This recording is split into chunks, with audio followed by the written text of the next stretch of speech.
La palabra con nosotras, con nosotros. Una reflexión de la palabra cotidiana en diálogo con el acontecer de la comunidad.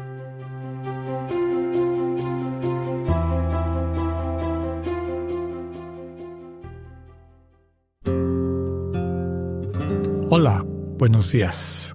Bienvenidas, bienvenidos a la palabra con nosotras, con nosotros. El final del capítulo 3 de la primera carta de Timoteo, después de la descripción de las características propias de quienes presten el servicio como obispos y diáconos, habla de una de sus principales responsabilidades, que es mantener la pureza de la memoria del Señor Jesús y, en la medida que eso informa la manera como la comunidad vive hacia adentro y vive hacia afuera. Vamos a leer los versículos del 14 al último versículo, que es el 18. El versículo 18 en realidad es un himno breve, pero un himno litúrgico que, como solía pasar en estas cartas, los autores incorporaban. Porque así como nos pasa hoy en día con nuestros cantos, hay algunos cantos que toda la gente sabe de memoria porque como que le llegaron al corazón a las personas. Pescador, tú has venido a la orilla, etc. Todo el mundo la sabe.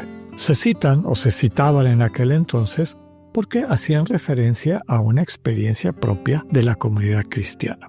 Pero vamos a leer primero todos estos 3 versículos con los que termina el capítulo 3. Aunque espero visitarte pronto, te escribo estas cosas por si me retraso, para que sepas cómo comportarte en la casa de Dios, que es la iglesia del Dios vivo, columna y base de la verdad. Grande es sin duda el misterio de nuestra religión.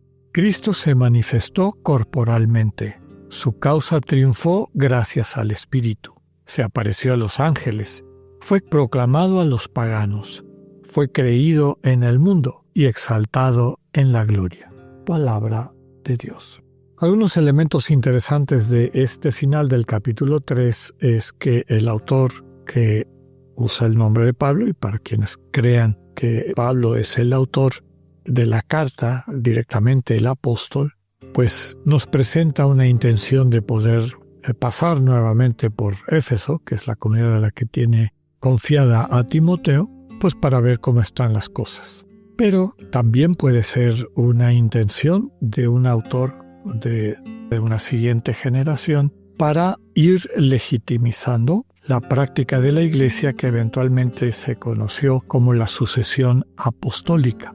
¿En qué consiste esto? Que quienes hoy en día en las dos iglesias católicas, en la Iglesia Católica Latina y la Iglesia Católica Ortodoxa, las iglesias ortodoxas, y creo que en algunos, no sé si en el anglicanismo también, pero cuando menos en estas dos iglesias católicas, quien ejerce el día de hoy un ministerio episcopal, presbiteral o diaconal ha sido ordenado por alguien que está en sucesión directa de los primeros apóstoles. Es decir, que ha recibido esa imposición de las manos, que es el símbolo de ordenación sacramental, ya adelantando un poco la visión teológica de lo que eso significa.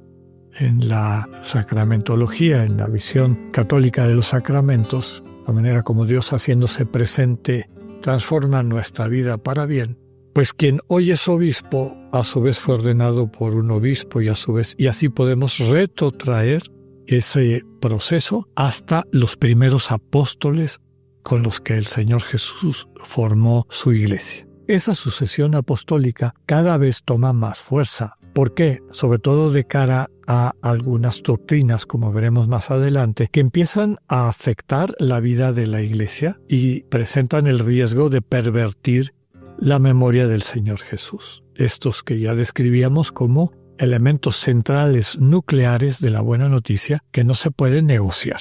Es el centro de la identidad. Entonces, cuando surgen algunas de estas doctrinas, ya vemos desde la época de Pablo como apóstol itinerante, pues las corrientes judaizantes dentro del cristianismo que subrayaban que había que seguir las prácticas de la Torá para poderse salvar.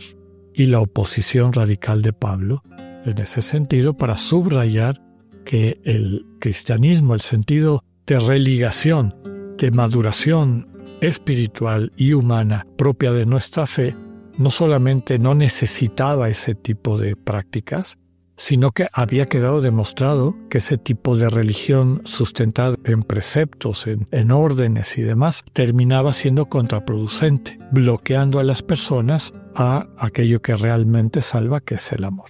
Entonces, había esa posibilidad de herejía, decimos, ya comentaremos después qué significa el término, ese apartarse del núcleo central de la fe, y hacía falta una autoridad que dirimiera esas controversias. O sea, ¿quién tiene la razón? Esta persona tiene una interpretación, esta persona tiene otra interpretación. ¿Quién está diciendo la verdad? ¿A quién me adhiero como creyente? Entonces, se hace muy importante la figura de autoridad que garantiza que la doctrina apostólica, recibida por los apóstoles directamente de Jesús, se mantenga incólume, se mantenga pura, no se transmita como es. De así surge esta visión y la práctica de la sucesión apostólica.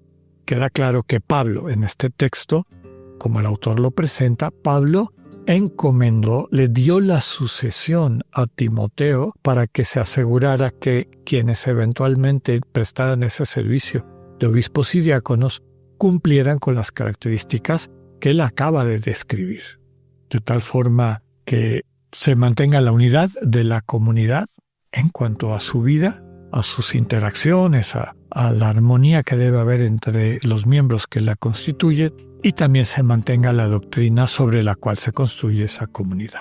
Y termina con este himno, que es una especie como de primer credo o protocredo. Recordemos que el credo de Nicea, el credo de los apóstoles, que es el más antiguo, que recordar que este año se cumplen 1700 años del Concilio de Nicea, donde algunas de las verdades de fe se explicitan pues ya con un lenguaje más desarrollado, con un sustento filosófico, además del teológico y místico, sin lugar a dudas.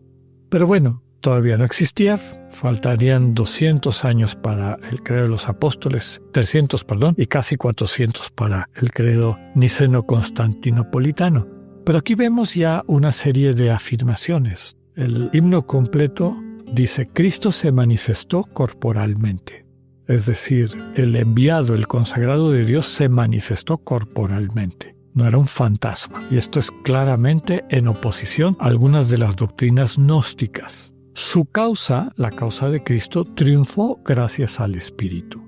Es decir, el mensaje que Dios le encargó que transmitiera y que llega al culmen en su entrega en la cruz por amor a sus hermanos y hermanas, el Espíritu subraya y manifiesta que ha triunfado. Y esto, desde luego, a través de la resurrección. Inmediatamente después dice: se le apareció a los ángeles, fue proclamado a los paganos.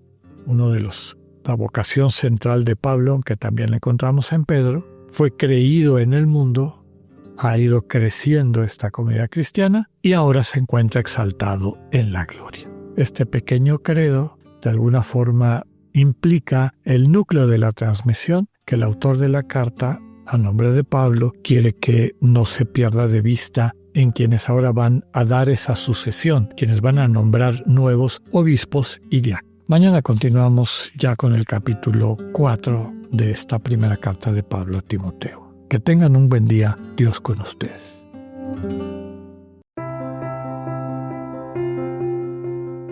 Acabamos de escuchar el mensaje del Padre Alexander Satirka. Escúchalo de lunes a viernes a las 8:45 de la mañana por Spotify o por radioiberoleón.com. Esta es una producción del ITESO, Universidad Jesuita de Guadalajara, y Radio ITESO 95.1.